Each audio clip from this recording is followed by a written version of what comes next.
자, 오후 예배 공과의 말씀은 이제 고린도전서 15장의 말씀인데 15장 12절에서부터 19절에 있는 말씀, 말씀 문제에서 말씀을 전하도록 하겠습니다. 공과의 말씀 이제 수요 예배 시간에 얼마 전에 봤던 말씀인데 다시 한번 생각해보고 은혜를 나눠주러 갑니다.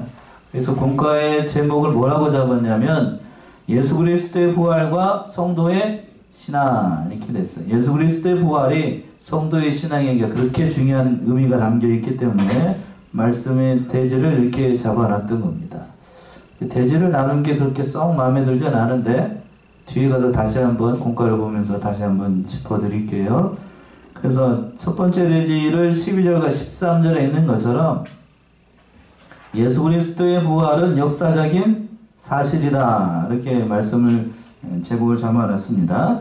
그리고 이제 두 번째, 세 번째 대지는 14절에서부터 17절까지 봐야 될 것 같아요. 공과가 좀 다르게 부활이 없으면 모든 믿음과 선교가 헛된 일이 된다. 그렇게 잡아야 될 것 같아요. 14절에서부터 17절까지 부활이 없으면 모든 믿음과 선교와 모든 게 다 헛되다는 얘기예요. 그 말이 있으면 17절까지. 또 18절에서부터 세 번째 대회 18절과 19절인데 부활이 없으면 그리스도인이 가장 뭐한 사람이겠어요? 불쌍한 자다. 그 말씀이 18절과 19절 요렇게 나눠야 될 것 같아요. 공과에 나온 대로 대지를 나누게 되면 그거는 의역이 돼서 조금 그런 것 같고 이렇게 잡는 것이 더 좋을 것 같습니다. 첫 번째 대지로 와가지고 예수 그리스도의 부활은 역사적인 사실이다. 그 말씀은 사도 바울이 얘기를 하고 있는데 먼저 12절 한번 읽어보시겠어요? 12절 그리스도께서 죽은 자 가운데서 다시 살아나셨다 전파되었거늘 너희 중에서 어떤 이들은 어찌하여 죽은 자 가운데서 부활이 없다 하느냐. 예, 그리스도께서 죽은 자 가운데서 다시 살아나셨다 전파되었거늘 사도 바울이 이렇게 얘기를 하고 있는데 이미 앞에서 그리스도께서 우리의 죄를 위해 돌아가시고 장사 지낸 바 되었다가 성경대로 며칠 만에 부활했어요? 3일 만에 부활했다라고 이미 말씀을 했습니다. 그렇게 전파되었고 이것이 바로 복음이고 바른 복음이고 바로 이것이 사도 바울이 고린도 교회에 전파되었던 복음의 내용이었습니다. 그 말씀이 11절까지 있는 말씀이에요. 성경대로 죽으셨다가 성경대로 부활하고 우리도 예수를 믿으면 성경대로 어떻게 된다는 거예요? 부활한다. 그 말씀을 전파했던 겁니다. 근데 처음에는 고린도인들이 이것을 다 믿고 이것을 바른 것으로 알고 다 받아들였습니다. 근데 문제가 생겼어요. 어떤 문제가 생겼는가 하면 고린도 교회 내부 안에 바울이 처음으로 전해진 이 부활신앙에서 믿지 않는 자들이 일어나기 시작을 했던 겁니다. 얼마 지나지 않아서. 고린도전서 15장에 있는 말씀이 부활장인데 그 부활을 믿지 않는 자들이 일어났던 겁니다. 그러면서 뭐라고 얘기를 하냐면 12절 하반절에 있는 것처럼 너희 중에서 어떤 이들은 어찌하여 죽은 자 가운데서 부활이 없다라고 하고 있느냐라고 하는 거예요. 마치 이스라엘 그 집합 가운데 이스라엘 그 영적인 지도자들 가운데 바리새인이 있고 그 반대편에 어떤 사람들이 있었냐면 사두개인들이 있었어요. 바리새인과 또 누구요? 사두개인이 있었습니다. 바리새인은 보수신앙을 가지고 있었습니다. 그래서 성경에 있는 모든 것들을 다 믿어요. 부활도 믿고 천사도 믿고 그 모든 것들을 다 믿었어요. 쉽게 해서 다 믿었다고 해요. 정통 보수신앙을 가지고 있는 사람인데 사두개인은 그 반대편이에요. 다 없어요. 천사도 없고 부활도 없고 다 없어요. 다 없어. 다 없다. 그게 믿는 게 없어요. 내세도 없고 뭣도 없고 저것도 없고 천국도 없고 그럼 뭘 믿는지 모르겠지만 아무튼 그런 사람들이 있었어요. 그러니까 그거와 같이 부활을 믿지 않는 사람들이 있었다고 하는 거예요. 부활이 짐이 지나갔다. 복음을 왜곡하면서 사도 바울이 전한 복음을 이렇게 폄하했던 사람들이 많았습니다. 도대체 그렇다라고 하면 부활이 없다라고 주장하는 사람들 어떤 부류의 사람들일까? 디모데후서 2장을 한번 가보시면 그런 사람이 두 사람이 나오는데 디모데후서 2장 17절 18절 디모데후서 2장 17절에서부터 18절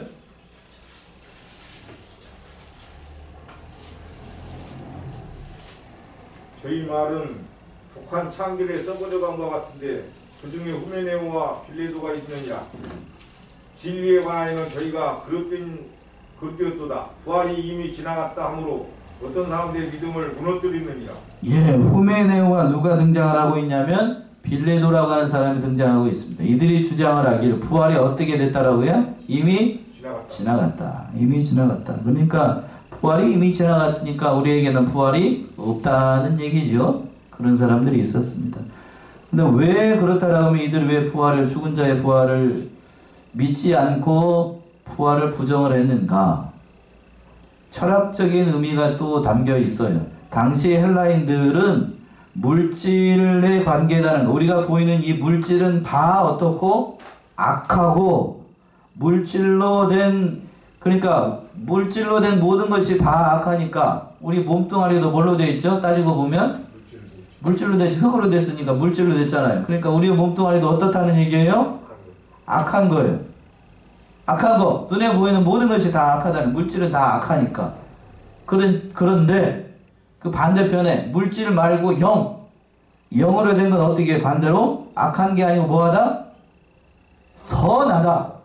그러니까 눈에 보이지 않는 그 영의 세계는 다 선하다고 생각을 해가지고 극단적인 이원론이죠. 자, 따져놓고 봅시다. 자, 물질을 봐놓고 먼저 영의 세계를 한번 볼까요? 이 눈에 보이지 않는 영의 세계가 다 선한가요? 아니요. 다 선해요? 눈에 보이지 않는 게 다 선해요? 아니요. 악한 게 많아요. 악한 게 많아요. 영계라고 해서 눈에 보이지 않는 것이라고 해서 다 선한 게 아니에요. 선한 게 아닙니다. 눈에 보이지 않는 세계, 하나님의 눈에 보이지 않으니까 영계에도 반드시 하나님이 있고 하나님 반대편에 누가 있다고요? 마귀가 있어요. 마귀가 있습니다. 마귀가 선한가요? 악해, 악해. 영의 세계가 다 선하다 이렇게 얘기할 수가 없어요. 마귀가 있기 때문에. 그리고 물질 세계입니다. 물질 세계에서도 돌아보게 되면 물질이라고 대해서 다 악한 게 아니에요. 물질은 오히려 물질을 더 구분하기가 쉬운데 물질은 악하지도 않고 또 선하지도 않아요. 자, 제가 이게 물 마실 때 이 물잔 선한 거예요? 악한 거예요? 모르죠. 모른다고 하는 게 정답이에요. 선하지도 않고 악하지도 않아요. 제가 이게 본래의 목적대로 이게 물을 마시면 이건 선한 거예요. 근데 이걸 들고 다른 데서 던졌어요. 그럼 어떻게 되는 거죠? 이건 악한 무기가 되는 겁니다. 누구에 따라서 달라지는가? 내가 어떻게 이용하느냐예요. 내가 어떻게 이용하느냐. 돈 자체 봅시다. 여러분들이 돈 좋아하시잖아요. 돈 자체는 선한가요? 악한가요? 돈이 선하다고요? 선하지도 않고 악하지도 않아요. 돈을 어떻게 사람이 이용하느냐에 따라서 그게 선할 수도 있고 악할 수도 있어요. 그렇죠? 자, 대표적으로 집안에서 이제 저기 점심 드셔야 되니까 주방에서 쓰는 부엌칼. 예를 들어봅시다. 부엌칼 선한가요? 악한가요? 선하지도 않고 악하지도 않아요. 위험한 것 뿐이지. 근데 그게 요리를 할 때 고기 자르고 무 자르고 이게 자를 때는 이게 칼이 있어야 돼요. 부엌칼이 있어야 돼요. 선하잖아요. 근데 남편이 속을 새긴다고 들고 이렇게 했다. 어떻게 되는 거예요, 그거? 그거 악한 거예요, 그거 악한 거. 악한 거. 물질은 그렇지 않아요. 선하지도 않고 악하지도. 그걸 어떻게 사용하느냐는 거예요. 어떻게 사용하느냐. 오전에서 말씀드렸는데, 예수님의 그 하나님의 일을 담당했던 가룟 유다하고 또 누가 나왔죠? 가야바가 나왔죠? 그 사람이 자신의 양심을 따라서 선하게 이용을 하지 않고 어떻게 이용을 했어요? 악하게 이용을 했으니까 악한 열매를 맺게 됩니다. 그래서 그들이 마땅히 가야 될 곳으로 간 거예요. 그러니까 그 이제 본문의 말씀으로 돌아와서 이 헬라 철학이 그런 영향이 있었습니다. 극단적인 이원론에 빠져가지고 영계는 선하고 물질은 악하니까 예수님께서 육신으로 부활할 수 없다 이렇게 주장을 했던 겁니다. 육신은 뭐 하니까요? 악하니까 악하지 않아요. 이 몸뚱아리도 여러분 몸도 정확히 얘기하면 악하지도 않고 뭐하지도 않아요? 선하지도 않아요. 이 몸을 내가 어떻게 이용하느냐. 하나님의 일을 위해서 하나님께서 맡겨진 모든 일들을 위해서 우리의 몸을 잘 이용하면 선한 거지요. 건강관리도 잘하고. 그러나 우리의 몸을 악을 이용해서 도둑질하는데 뭐하는데 하나님이 하지 말라는 거 하면 우리의 몸이 어떻게 되는 거예요? 악하게 이용이 되는 겁니다. 악하게 이용이 돼요. 그 얘기를 지금 하고 있어야 되는데, 그러니까 셀라 철학사들은 그렇게 영향을 받아가지고 예수 그리스도의 부활이 없다, 육신의 부활이 없다, 이렇게 주장을 했던 겁니다. 그런데 부활이 없으면 어떻게 되는가? 13절이요. 만일 죽은 자의 부활이 없으면 그리스도도 다시 살지 못하셨으리라. 그렇죠. 죽은 자들이 부활을 하지 못했다라고 하면 예수님도 인성을 가지신 예수님이니까 부활도 없는 거예요. 그렇죠? 예수님의 부활도 없는 겁니다. 그러니까 만약 죽은 자의 부활이 없다라고 하면 예수님도 여전히 어디 가운데 있어야 되냐면 어디 가운데 있어야 되죠? 무덤 속에서 아직도 주무시고 계셔야 됩니다. 네, 그렇죠? 자, 여기서 한 가지 더 말씀드리면 이 세상에 있는 모든 종교의 교주의 무덤이 다 있습니다. 있지요? 네. 있어요, 없어요? 있어요. 자, 공자의 무덤 있어요, 없어요? 있습니다. 공자의 무덤이라고 주장하는 사람들이 있어요. 자, 우리도 당군을 믿는 사람들이 있는데 우리나라 저 시조가 당군이라고 해서 당군에 묘가 있을까요, 없을까요? 북한에 가면 있다고 주장하는 사람도 있어요. 그게 당군의 묘라고 알 수는 없지만 그렇게 주장하는 사람들이 있고, 마호메드 무덤이 있을까요, 없을까요? 있어요. 자, 부처의 무덤이 있어요, 없어요? 있어요. 다 있습니다. 다 있어요. 다 있어. 그런데 손양은 목사님 그런 얘기를 하셨는데, 다른 종교하고 기독교의 차이점은 교주의 무덤이 없는 것이 뭐라고요? 기독교다라고 얘기를 했습니다. 뭐가 없다고요? 교주의 무덤이 없어요. 정확하게 얘기하면 교주의 무덤이 없는 것이 아니라 교주의 무덤은 있지요?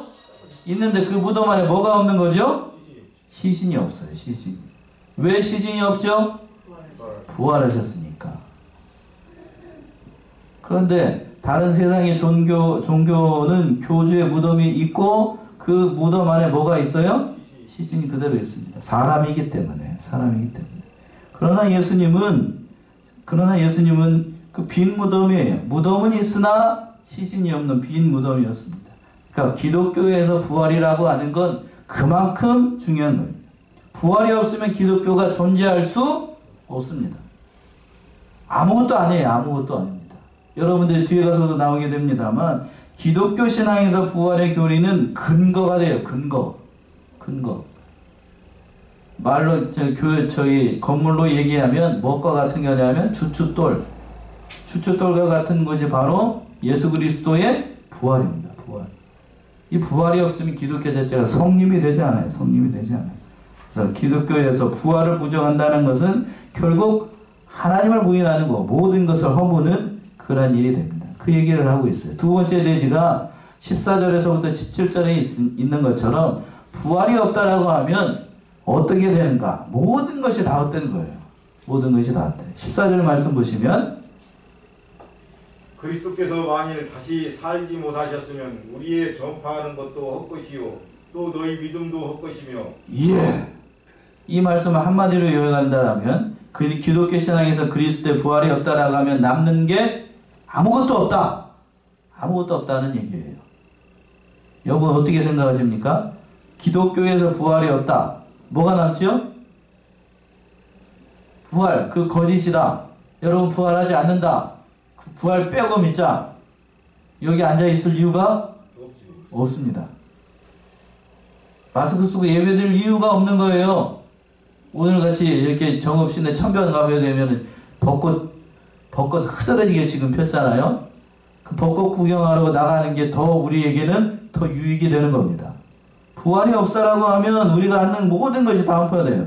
우리의 전파하는 것도 헛것이고 또 너희의 뭣도 헛되다고요? 믿음도 믿음도 헛됩니다. 아무것도 남는 게 없다. 믿음이 다 헛된 거예요.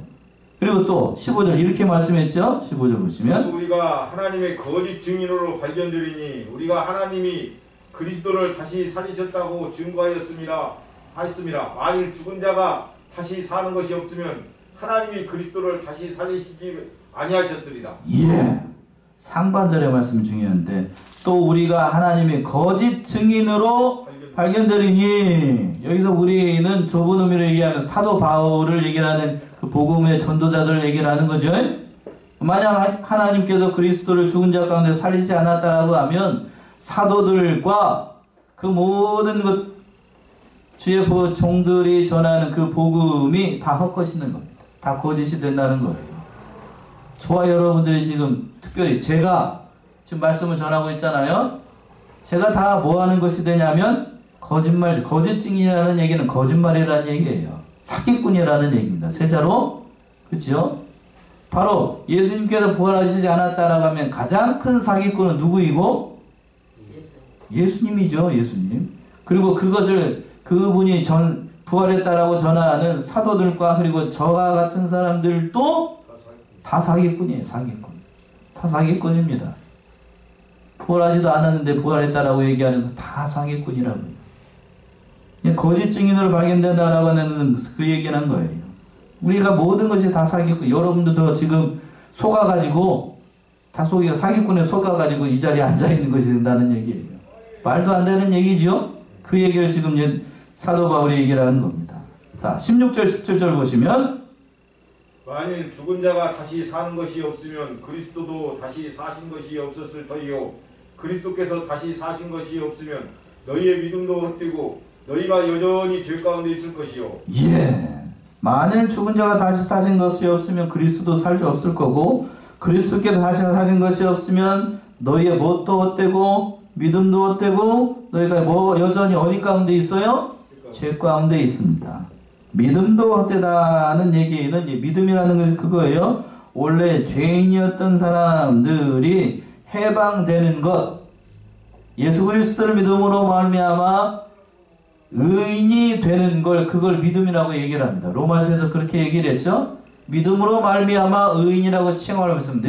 내자로 뭐라고 그러죠? 이신칭이죠. 믿음으로 말미암아 의를 입는다.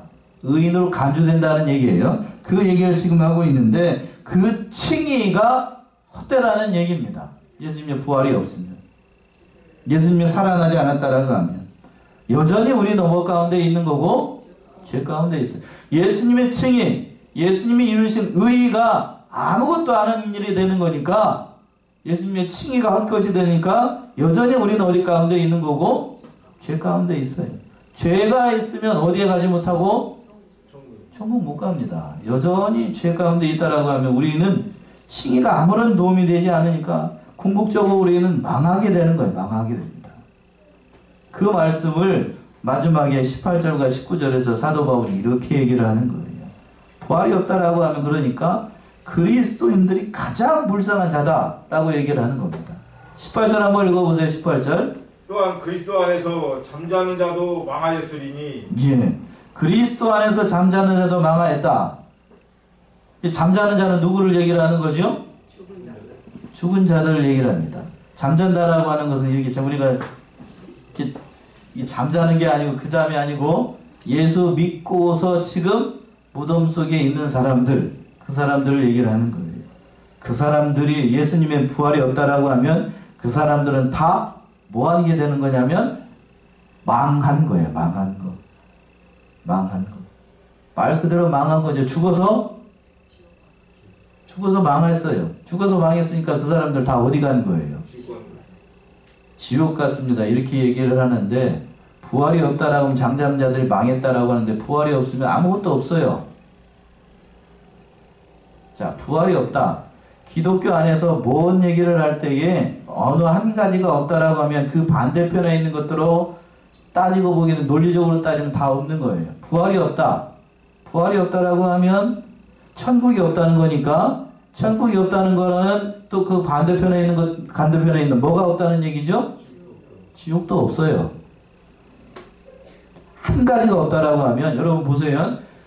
내가 어떤 것을 주장을 할 때 기독교에서 어떤 것이 없다라고 주장을 하게 되면 그 반대급부로 일어나는 모든 것들이 다 없어지는 거예요.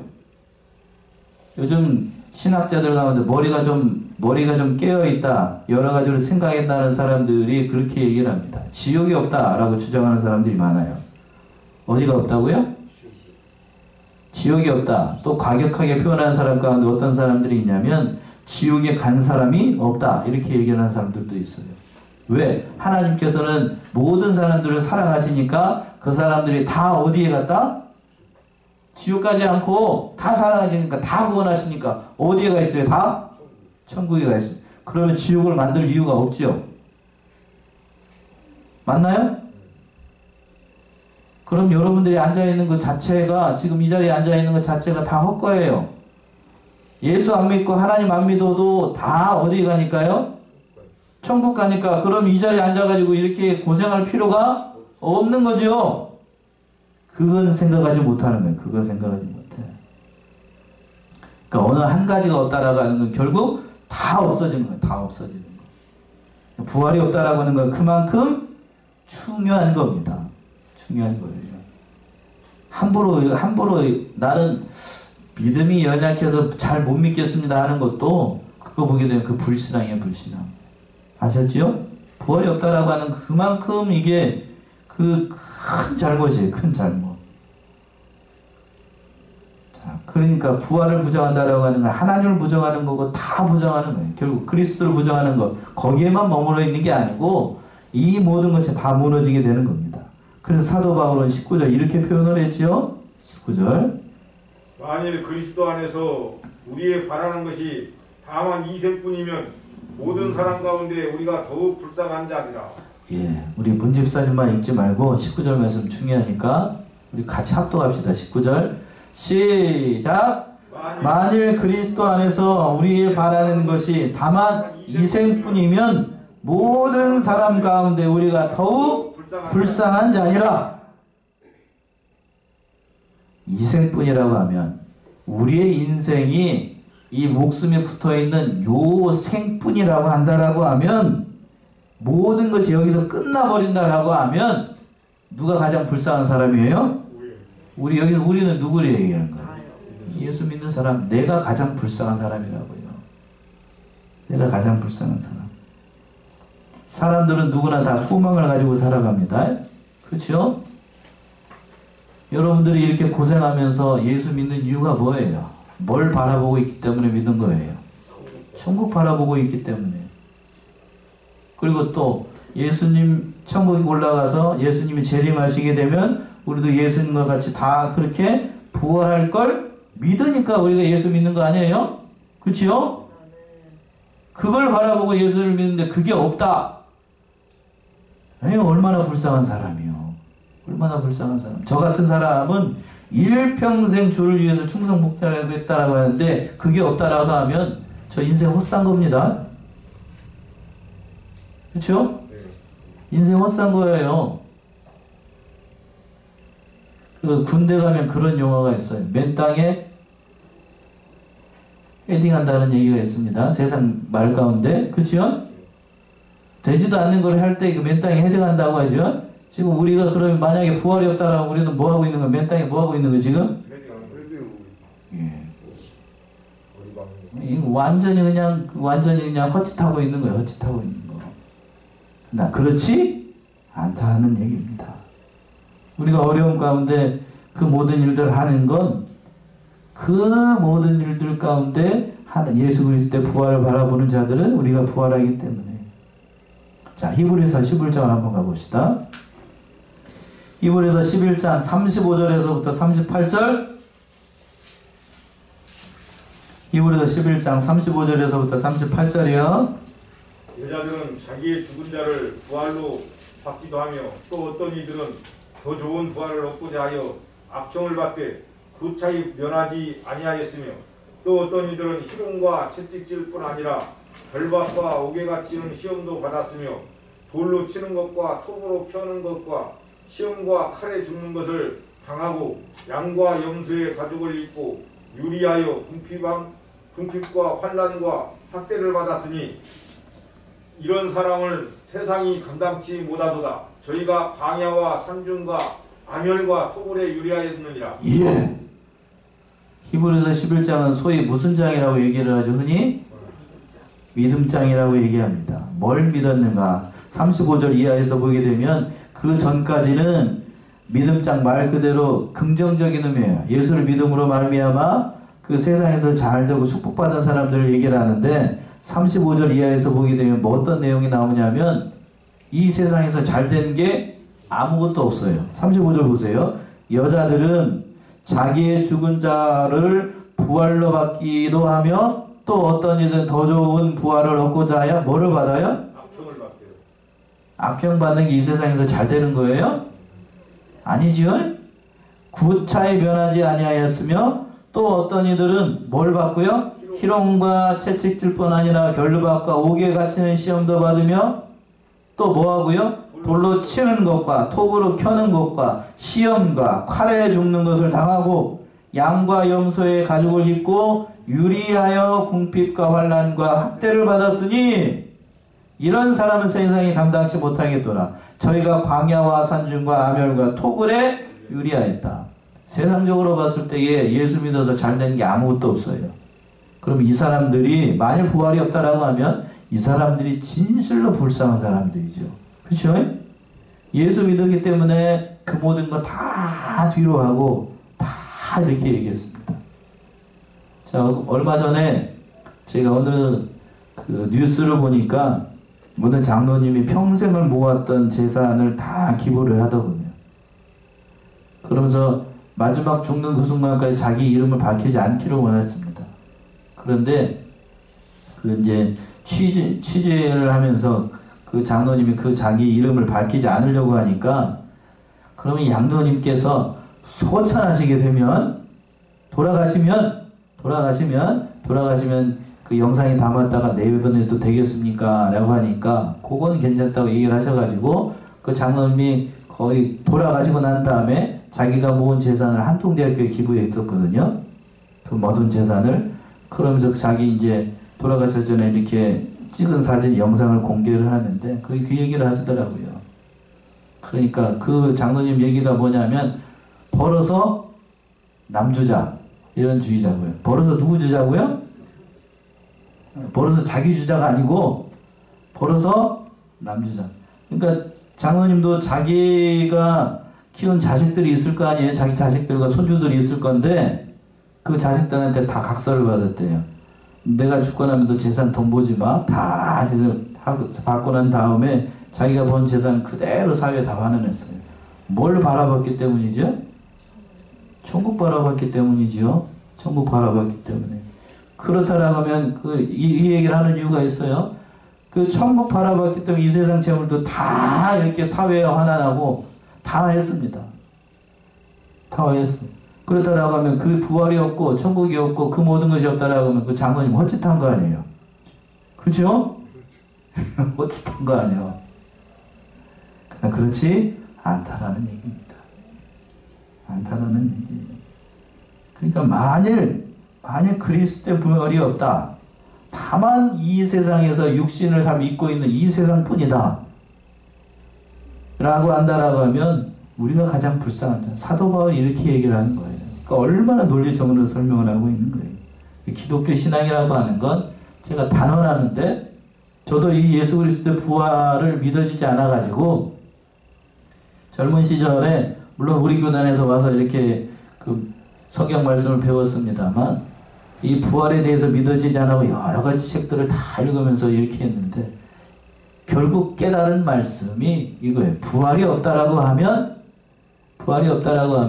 그 모든 것이 헛되다는 사실을 깊이 깨닫고 어디서 제가 크게 은혜를 받았냐면 만일 부활이 없었다라고 하면 마지막 죽는 예수님께서 십자가에서 돌아가시는 그 순간에 예수님의 제자들이 어떻게 됐죠?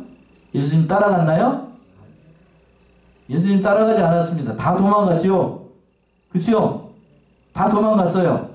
그런데 다 도망갔던 사람들이 뒤에 가서 보게 되면 사도행전에서 보게 되면 예수님이 죽고 난 다음에 며칠 뒤에 3일 만에 부활하신 예수님을 만나고 난 다음에 그 사람들 완전히 완전히 사람이 인격이 싹 변해요. 그리고 자기를 죽이려고 했던 사람들 앞에 서가지고 그 예수님께서 부활하셨다는 사실을 전하게 됩니다. 만일 부활이 없었다라고 하면 그 사람들이 변할까요? 사람이 변하는 건 죽어야 변합니다. 맞나요? 뭐가 됐든지 죽을 위기를 겪어야 사람이 변합니다. 자기가 자기 능력으로 자기 이성으로 초월한 걸 봐야 사람이 변해요. 죽지 않으면 변하지 않아요. 제자들이 그렇게 비겁한 자들이 변했다라고 하는 거예요. 이렇게 완전히 180도로 변했다라고 하는 건 그들이 누구를 봤어요? 부활하신 주님을 직접 봤어요. 그걸 보니까, 눈으로 보니까 그때부터 믿어지게 되고 성령이 강림하심으로 말미암아 완전히 다른 사람이 돼서 부활의 증인으로 살아갑니다. 그리고 예수님의 제자 가운데 많은 사람들이 많이 변했지만 특별히 크게 변한 사람이 두 사람이 있는데 바로 사도 베드로하고 사도 도마입니다. 도마가 무슨 말을 했지요? 예수님의 창자국과 그 옆구리와 손바닥에 자기 뭐를 넣어보지 않고는 손가락을 넣어보지 않고는 믿지 않겠다. 나는 믿지 않는다라고 했습니다. 그걸 이제 그 다음 주일에 예수님께서 짠 하고 나타나셔가지고 나 살았지롱 하면서 이렇게 손가락 보여주고 옆구리에 손 넣어봐, 손가락에 넌 넣어봐. 예수님께서 그걸 들으셨다는 얘기 안 들으셨다는 얘기예요? 그 말을 들었어요. 그러니까 도마가 그때 완전히 꼬꾸라져가지고 예수님에 대해서 뭐라고 고백을 합니까? 나의 주, 나의 하나님. 이렇게 고백해요. 그래서 일설에 따르게 되면 도마가 그때 당시 땅끝이라고는 인도에 가서 그 순교를 당하게 돼요. 그러니까 예수님의 부활은 어떻다는 얘기예요? 확실하다는 얘기입니다. 흔들리지 마셔요. 흔들리지 마시고 우리는 반드시 부활한다는 것을 깨닫고 부활의 증인으로 살아가시는 저와 여러분들이 다 되셨으면 좋겠습니다. 자, 여기까지 하고요. 자, 수요 예배에 나오신 분들은 복습하는 겸해서 프린트 한번 보세요. 저 뒤에 있는데 오신 분들은 프린터 보시는 걸로 하고 안 오셨던 분들은 이 문제 한번 풀어보고 갈게요. 중요한 부분이라 다시 한번 복습하고 가려고요. 앞에서부터 좀 나눠주셔야 돼요. 안 보셨던 분들은 있어가지고 제가 일부러 좀 보려고요.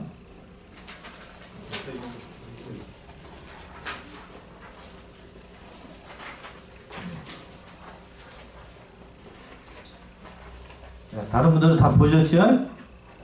예. 자, 봅시다. 고린도전서 우리 이정수님 다 앉아야 보죠. 예.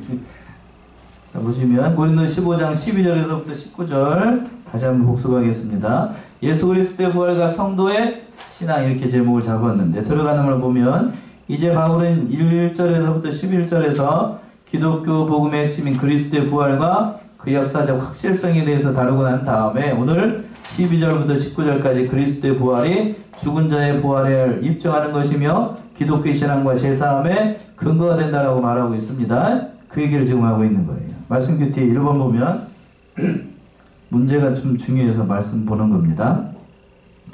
그리스도께서 죽은 자 가운데 다시 살아나셨자 던파되었거든 너희 중에서 어떤 이들은 죽은 자에 무엇이 없다고 주장한다고요? 부활이 없다. 문제는 어렵지 않아요. 말씀 그대로니까. 자, 2번 만일 죽은 자의 부활이 없으면 누구도 살지 못해요? 그리스도도 살지 못합니다. 예수님도 뭘 가지고 있기 때문에요? 인성을 가지고 있기 때문에.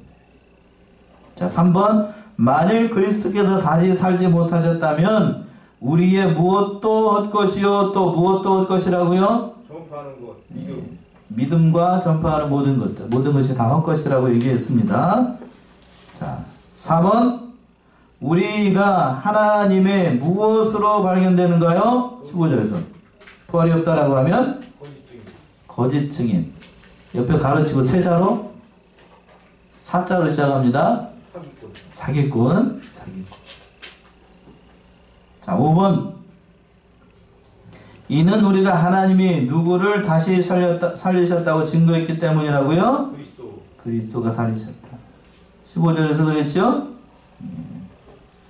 그리스도 다시 살리셨다고 증거했기 때문에, 예수님께서 살아나셨다고 증거했기 때문에 그렇다는 거예요. 자, 6번. 그리스도께서 다시 사신 것이 없으면 무엇도 어떤 것이 됩니까? 17절에서 너희의 믿음. 그렇죠? 너희의 믿음이 올 거예요. 옆에다 쓰고 내자로 이신칭의가 헛되다는 얘기예요. 이신칭의가 헛됩니다. 7번. 그러므로 너희가 여전히 무엇 가운데 있게 되는 거예요? 믿음이 헛되니까, 이신칭의가 헛된 일이니까, 예수님의 공로가 헛된 거니까 우리는 어디 가운데 있어요? 여전히? 죄 가운데 있어요. 죄 가운데 있습니다. 8번. 또한 그리스도 안에서 무엇하는 자도 망한 자가 돼요? 잠자는 자가 망합니다. 죽은 자들 얘기는 하니까, 가르치고 죽은 자들, 예수 믿고 죽은 자들이 가장 망한 거예요. 말 그대로 사망이에요. 사망. 죽어서 망했어요. 9번. 만일 그리스도 안에서 우리의 바라는 것이 다만 인생뿐이면 모든 사람 가운데 누가 더욱 불쌍한 자라고요? 우리가 되죠. 예. 다 한자로. 한자로, 한자 말고 한자로 나. 내가 가장 불쌍한 자지요. 여러분 앉아있는 이 자체가 다 불쌍한 거라고요. 그죠? 나가는 말. 오늘날 많은 사람들이 그리스도의 부활을 부정한다. 심지어 기독교인들 가운데서도 부활에 대해서 의심하는 자들도 있다. 그러나 성도에게서 부활은 예수님의 뭐고? 약속이며 예수 그리스도에 의해 성취되었고 확증된 역사적 사실이라고 합시다. 사실. 역사적 사실이에요. 기독교 신앙의 약속이 현세에만 해당된다면 그것을 믿을 이유가 어디 있겠는가? 예수를 믿어서 핍박, 슬픔, 죽음, 추방, 이별 등에 초래하는 신앙을 왜 믿겠는가? 부활이 없다면 최후의 심판과 정의에 대한 소망도 없을 것이고 하나님과 함께 최후에 거하게 될 처소에 대한 소망도 없을 것이다. 그렇죠? 천국도 없을 거예요. 부활이 없다라고 하면. 그러나 단언컨대 우리의 신앙은 이 생에서 끝나지 않는다. 반드시 뭐가 있다고요? 부활이 있다. 부활이 있습니다. 흔들리지 마시고 부활의 증인으로서 살아가시는 저와 여러분들이 다 되시기 바랍니다. 기도하겠습니다.